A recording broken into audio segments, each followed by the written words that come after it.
আজকে আমি বানিয়েছি কিমা তড়কা। এই কিমা তড়কাটা খেতে দুর্দান্ত হয়।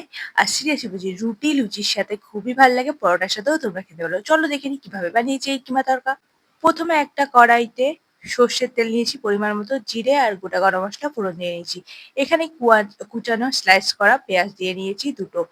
এবার নুন হলুদ দিয়ে পেঁয়াজটাকে ভালো করে ভেজে নেবো। একটু ব্রাউন করে ভেজে নেবো। পেঁয়াজটা যাতে নরম হয়ে যায় তার জন্য ব্রাউন করে একটু ভেজে নেবো। প্রথমেই বলে রাখি আজকে মটন কিমা দিয়ে তরকাটা করব।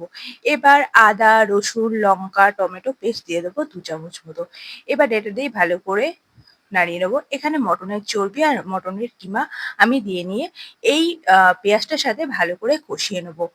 তো মটনটা সেদ্ধ হতে, মটনের কিমা বা চর্বি সেদ্ধ হতে একটু টাইম লাগে। মটনের কিমাটা একটু কম আছে, চর্বিটা একটু বেশি আছে।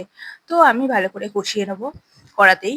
তো ঢাকা চাপা দিয়ে নেবো। ১০ মিনিট থেকে ১৫ মিনিট পর কড়া থেকে ঢাকনাটা তুলে একটু ভাজা জিরে ধনে গুঁড়ো মানে ড্রাই রোস্ট করা ভাজা জিরে ধনে একটু গুঁড়ো দিয়েছি। এটা দিয়ে ভালো করে কষিয়ে নিচ্ছি। ভালো করে মটনের কিমাটাকে সেদ্ধ করতে হবে। আমি একটু বেশি সময় দিয়ে করব, তো কড়াইতেই সেদ্ধ হয়ে যাবে। তো এবার আমি গরম জল পরিমাণ মতো দিয়ে নিয়েছি। গরম জল দিয়ে ভালো করে ফুটিয়ে আমি কষিয়ে নেবো। আর কালারটা দেখো খুব সুন্দর আসবে। আজকে আমি কাশ্মীরি লঙ্কার গুঁড়ো ইউজ করিনি। তো কাশ্মীরি লঙ্কার গুঁড়ো দিলে আরো ভালো হতো। এবার আমি তরকার ডাল সেদ্ধ দিয়ে দেবো। তো তোমরা জানো পাঁচমিশালি তরকার ডালে কি কি ডাল থাকে। এবার এটা দিয়ে ভালো করে আমি ফুটিয়ে নেবো। এবার একটু কাসুরি মেথি গুঁড়ো দিয়ে দিলাম।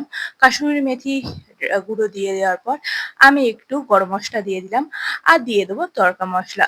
সিরিয়াসলি বলছি এই কিমা তরকাটা খেতে দুর্দান্ত লাগে। তোমরা একবার বাড়িতে অবশ্যই ট্রাই করো। আর রেসিপিটা ভালো লাগলে লাইক, কমেন্ট, শেয়ার করতে একদমই ভুলো না যেন। আর ইউটিউব থেকে দেখে রাখলে অবশ্যই চ্যানেলটাকে সাবস্ক্রাইব করে রাখো। আর ফেসবুক থেকে দেখে থাকলে অবশ্যই পেজটাকে ফলো করে রাখো। নিত্য নতুন ভিডিও শেয়ার করলে তোমাদের কাছে খুব শিগগিরই পৌঁছাবে। আজকের মতো টাটা। অবশ্যই একবার বাড়িতে ট্রাই করে আমাকে কমেন্টে জানিও কেমন লাগলো। Bye by.